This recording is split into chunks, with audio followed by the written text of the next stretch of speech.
So I'm going to very quickly run through some of the data, because I know people were really keen to look at this yesterday.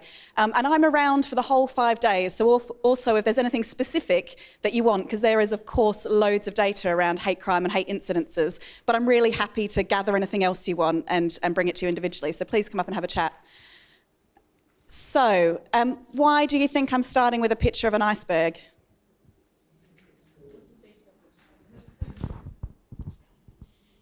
Because it's showing you only a little bit of what people can see, but there's a lot underneath that people can't see.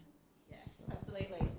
Nailed it, thank you. And I noticed lots of the speakers talked about tip of the iceberg yesterday. So the data really just tells us the tip of what is it we know is a much bigger problem underneath. So while I'm talking about this, I really want you to keep in mind, this is just the tip of the iceberg of what we know. And I guess a lot of that is because we rely a lot on police data. And what do you think might be some of the reasons that people might not choose to go to the police when they experience a hate incident or a hate crime? Trust issue. Yep, can you tell me more about that? Like if it happens to young people or specific ethnic groups, they might not have a good relationship with the police, and therefore they don't have faith or trust that their case will be dealt with. Also bad experience where they've reported crimes and nothing happened, so it's like a waste of time to go again.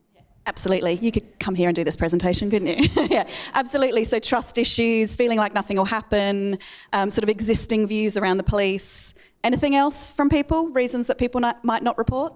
It will.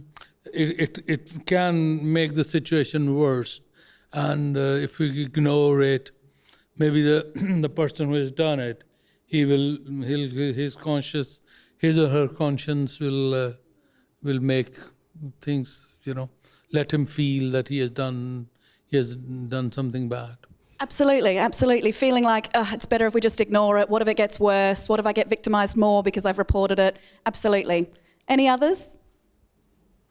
Shame. Shame. And, we talked yesterday a lot about misogyny, for example, which is hugely underexplored. And, worldwide, there's no statistics on domestic violence, for example.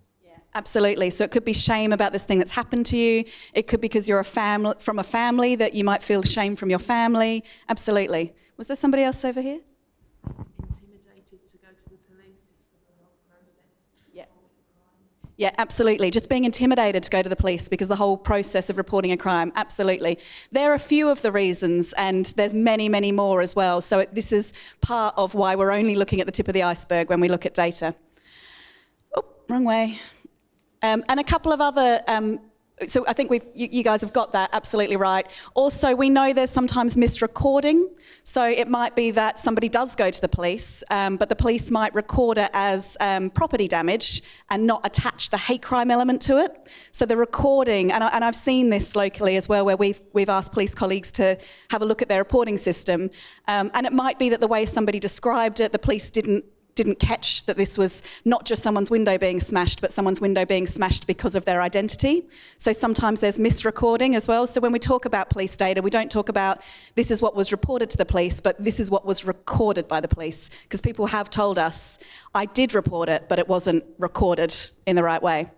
So, and again, that's the thing about it might be recorded under other crimes. So perhaps if it was a violent attack, it's gone down as a ABH or something else, and the hate crime hasn't been added.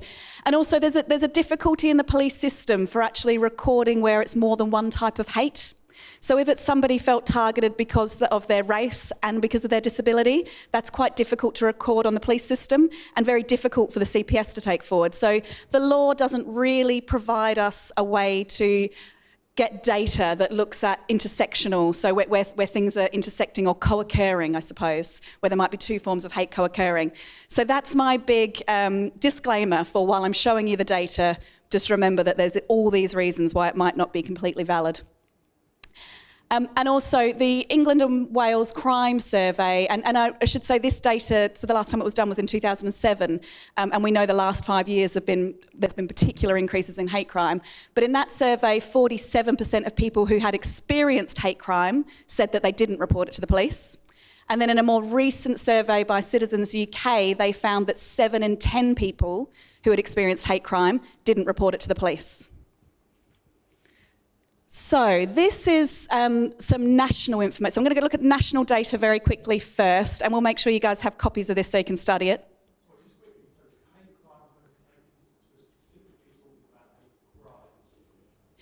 Yeah, so we're talking about hate crime. So in the survey, they asked people about things that they could have reported to police.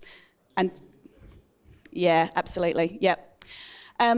So this is data from the Home Office that shows some of what was recorded in the UK. So this is national data. And you can see the really worrying thing is it's increasing hugely as we get to today, so 2018-19, when the data was last recorded. It is, isn't it?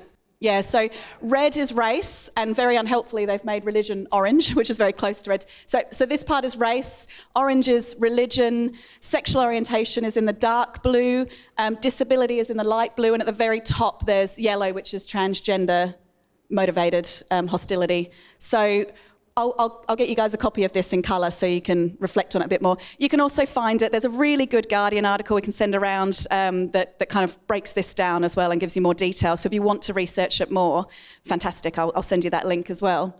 But you can see there's been increases. I guess that's troubling and worrying for us that there's increases in reported hate crime. Is there anything that might be positive about an increase in reported hate crime? Any reason this might be a good thing?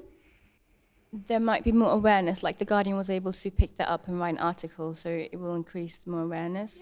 Yeah, absolutely. If we know that not many people are actually reporting to police, an increase might show that more people are feeling able to report to police or feeling like they know that this was a hate crime and shouldn't have happened to them. So we've got to balance that as well, is actually if we see an increase in hate crime, it could be troubling that there's more hate crime, but it also could be an indication of people feeling more able to access help.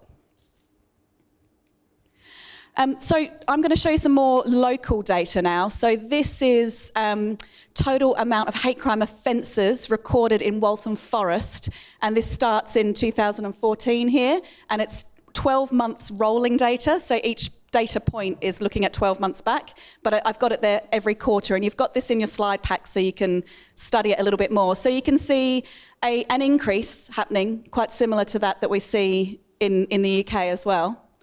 And this is number of incidences in Waltham Forest. And the next one, the red line is London.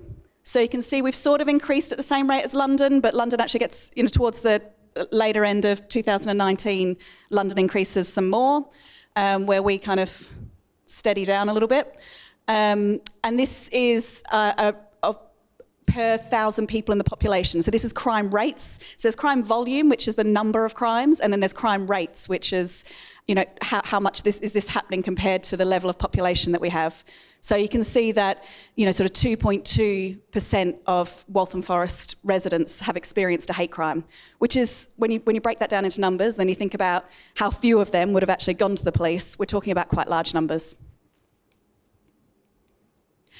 So the other thing about hate crime is it's reported in lots of different ways, and some people might not want support from police, but they might tell the council and want it dealt with through an antisocial behaviour route. So from the council system, again, I wouldn't put too much emphasis on this, but I thought you might be interested in knowing how many reports the council gets about hate incidents. Obviously, we're really low in 2020 because we're only a couple of months in. But you can see that there has been, an increase in recent years. Okay, and I should also say, really importantly, in 2019, we did a resident survey in Waltham Forest, and 46% of residents said that they were worried about hate crime. So we know this is something that concerns people, and it's large numbers, and that's just a bit of the data for you. But is there any kind of quick questions, or should we leave questions to the end, Mel? What would you? Yeah. How many people were interviewed for that latter survey? So for the Residents' Insight Survey, Carla, how many people were interviewed for the Residents' Insight Survey? 500. 500. You sure? Okay. Yeah. Just a quick clarification. So it's the average 2.2 per thousand. So is that 2.2% Percent of It's 2.2%. Yeah. Yeah. Does that clarify. This is all publicly available data as well, so if people are really interested in interrogating it further, it's all available on the MOPAC website, which you can go to. Round of applause for Laura.